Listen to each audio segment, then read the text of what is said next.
Hello दोस्तों, मैं आप सभी को मेरे चैनल एनिमे स्टोरी एक्सप्लेन पर वेलकम करता हूं। तो प्रीवियस एपिसोड में हमने देखा था किस तरह बोरुटो को उसके मास्टर का सच पता लगता है। तो अब टाइम है इसके अगले एपिसोड को एक्सप्लेन करने का। लेकिन उससे पहले अगर हो सके तो डिस्क्रिप्शन पर मेरे ऑफिशियल और पर्सनल दोनों इंस्टाग्राम अकाउंट के लिंक है, तो अगर मन करे तो प्लीज फॉलो कर देना। चलो अब बिना कोई समय गवाए इस एपिसोड को शुरू करते हैं। Now start the intro.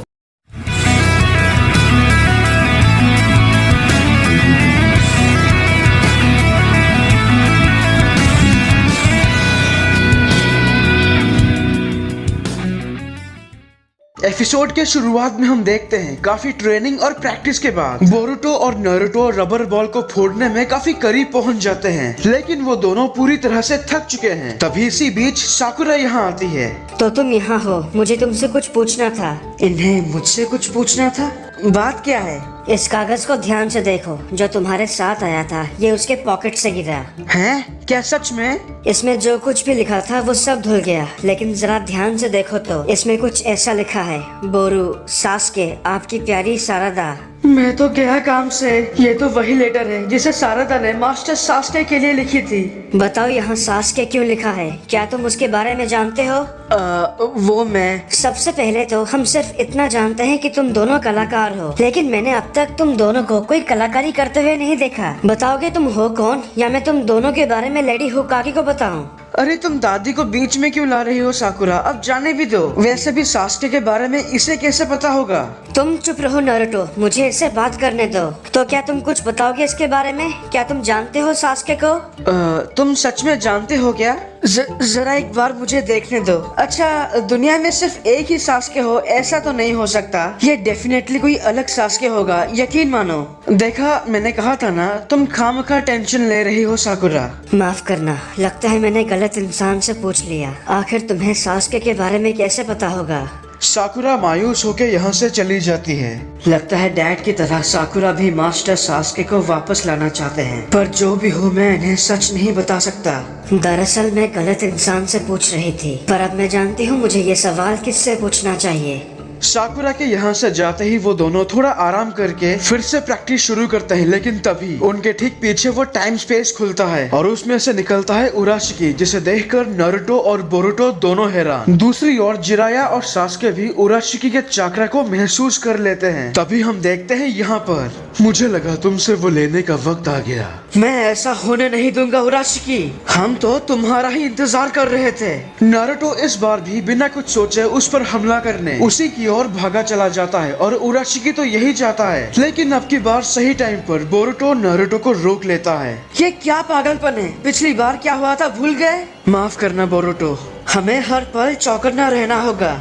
जैसा कि मैंने पहले कहा था, उराशिकी काफी निंजा से उनका चाकरा छीन चुका है, तो उन्हीं में से वो किसी का चाकरा इस्तेमाल करके नारुतो और बोरुटो पर फायर स्टाइल से हमला करता है। वो दोनों अपनी जान बचा के भागते हैं, और इसी बीच उराशिकी नारुतो को फिर से पकड़ने ही जा रहा था, लेकिन सही समय पर जिराया और सास्के यहाँ पहुँच के उराशिकी को नारुतो से दूर हटा देते हैं। पर वो रुकने वाला नहीं। उराशिकी सास्के पर लाइटनिंग चाकरा से हमला करता है, जिसे वो बड़ी मुश्किल से डॉज करते हैं। और कुछ महसूस कर पाए? ये चाकरा मैंने तुमसे ही छीना था, इसके जैसे मेरे पास और भी है।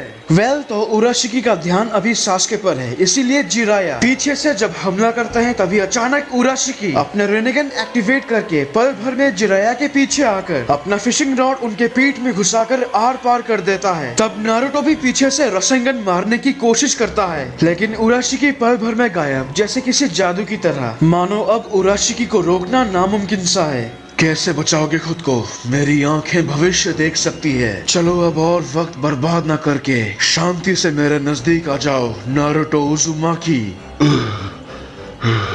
तुम ठीक तो हो ना ठरकी सानिन? तभी बोरुटो कुछ अजीब चीज नोटिस करता है। वो देखता है जो खून के छींटे उराशिकी के कपड़े पर लगे थे वो बड़ी जल्दी पूरी तरह सूख चुके हैं। पर उराशिकी नारुतो के साथ कुछ करे उससे पहले सास्के उसे जोर से पकड़ता है। बोरुटो, नारुतो को साथ लो और भाग जाओ। और आपका क्या?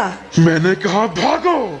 यही सही मौका देखकर जिराया अपने खून से जायंट फ्रॉग समन करके खुद के साथ साथ उन दोनों को वहां से ले जाते हैं। ये देखकर उराशिकी, मैं किसी को भी भागने नहीं दूंगा, छोड़ मुझे तुच्छ इंसान। सास्के उराशिकी को उठाकर अपने साथ खाई के नीचे नदी में कूद जाते हैं। उसके बाद जंगल के अंदर उस जगह से दूर एक खाली जगह पर नारुतो मास्टर जिराया की मरहम पट्टी करता है। ये क्या तरीका है, हटाओ ये सब। और उसके बाद क्या? हाँ, हटाने के बाद क्या करोगे? उन्हें बचाने जाऊंगा, और क्या। अगर तुम उसके पास अभी गए तो वो तुम्हें मच्छर की तरह मसल देगा। तभी यहाँ पर जब उराशिकी नदी से निकलता है तो उसे सास्के का तलवार वहाँ मिलता है। मेरी गलती है जो मैं हमेशा उन्हें हल्के में लेता हूँ। इस बार किसी को नहीं छोड़ूंगा। यहाँ से बस थोड़ी सी दूर नदी के किनारे सास्के बेहोश पड़ा है और ऐसे वक्त में उसके पास आती है साकुरा। वैसे मैं बताना भूल गया था, वो सभी जब उराशिकी से मुकाबला कर रहे थे तो साकुरा ने छिपकर वो सब देख लिया था। उसके बाद ऐसे हालत में सास्के के पास पहुँचने के बाद आखिर तुम हो कौन? साकुरा बड़ी मुश्किल से उन्हें उठाकर जंगल में एक सुरक्षित छिपने की जगह पे ले आती है और अपने मेडिकल जुत्सु के सहारे उन्हें होश में लाने की कोशिश करती है। यहाँ ये सब चल क्या रहा है? वो सफेद गॉब्लिन जैसा दिखने वाला है कौन? चाहे कुछ भी हो जाए तुम्हें जल्दी जागना होगा, वरना हम बहुत बड़ी मुसीबत में होंगे।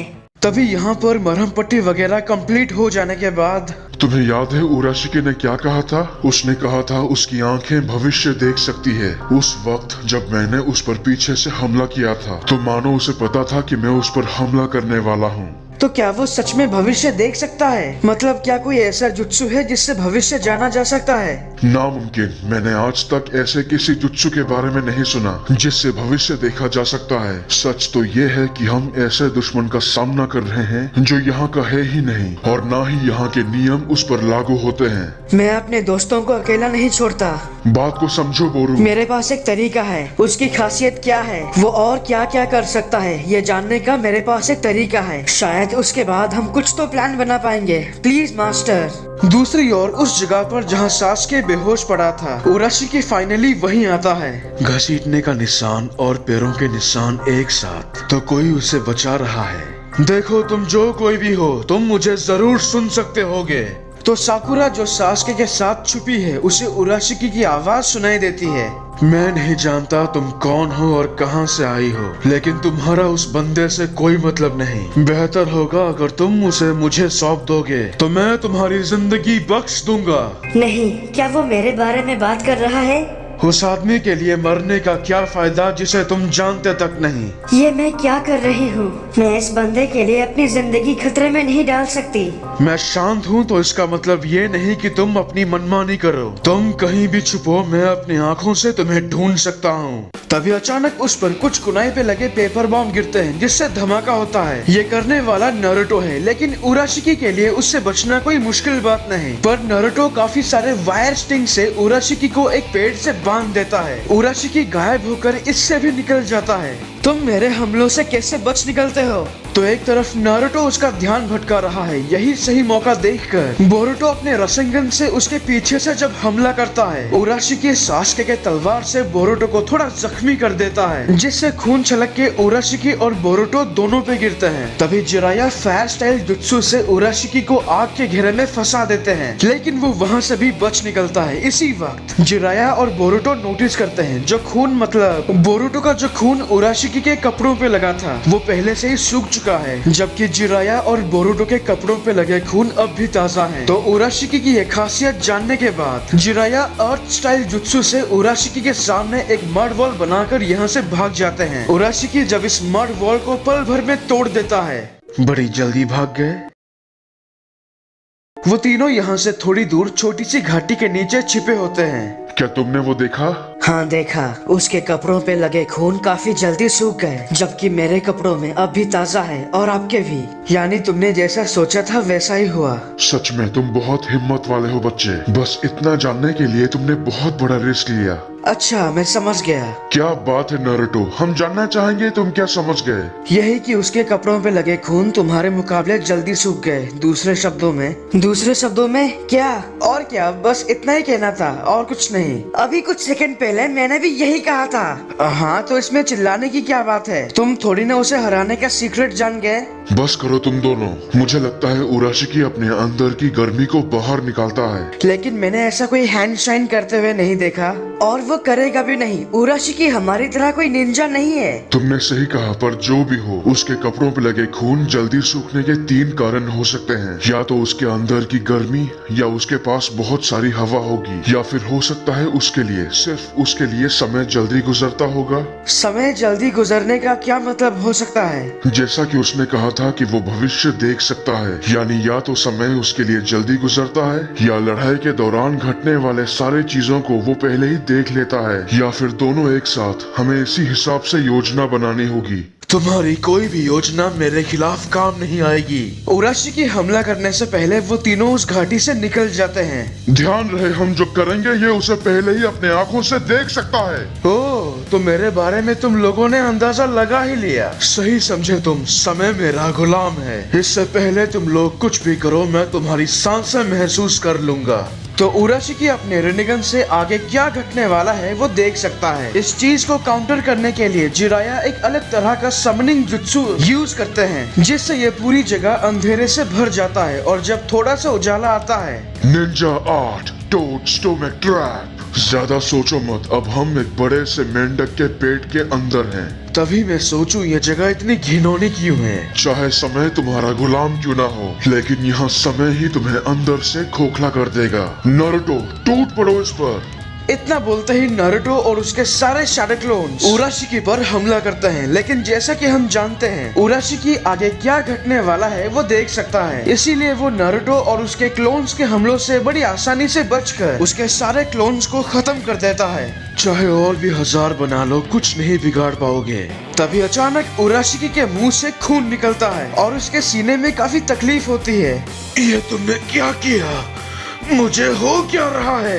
मैंने कहा था ना, समय भले ही तुम्हारा गुलाम होगा, लेकिन यहाँ पर समय ही तुम्हें खोखला करेगा। दरअसल यहाँ की हवा जहरीली एसिड से भरी है, और तुम ये सोच रहे होगे ये जहरीली एसिड हम पर असर क्यों नहीं कर रही। क्योंकि मेरे दोस्त, समय सिर्फ तुम्हारे लिए बड़ी जल्दी गुजरता है। यानी यहाँ बिताया हुआ हमारे लिए 10 मिनट तुम्हारे लिए 50 मिनट के बराबर है। तुम लगातार 50 मिनट तक जहरीली एसिड गैस को अपने अंदर लेते रहे।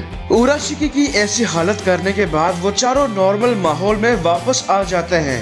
ये जहर तुम्हारे पूरे शरीर को पैरालाइज कर देगा। कमजोर इंसान, तुम्हारी इतनी हिम्मत। नारुतो अपने शैडो क्लोन की मदद से रसेंगन बनाता है। फिर बोरुतो अपने विंड स्टाइल से नारुतो को फुल स्पीड से उराशिकी के तरफ फेंकता है, जिससे वो उस रसेंगन को सीधा उसके पेट पर मारता है। और इसी के साथ उराशिकी दूर एक पेड़ से टकरा के ढेर हो जाता है। नहीं मतलब क्या उत्सुकी बनेगा रे तू। और यहीं पर इस एपिसोड की एक्सप्लेनेशन खत्म होती है। अगर आपको ये वीडियो अच्छा लगा तो प्लीज लाइक और कमेंट कीजिए, और अगर आप मेरे चैनल पर नए हो तो इसे सब्सक्राइब करने के साथ उस बेल आइकॉन को भी दबा ही दो। तब तक के लिए खुश रहना। मैं मिलूंगा आपसे अगले वीडियो में। पीस।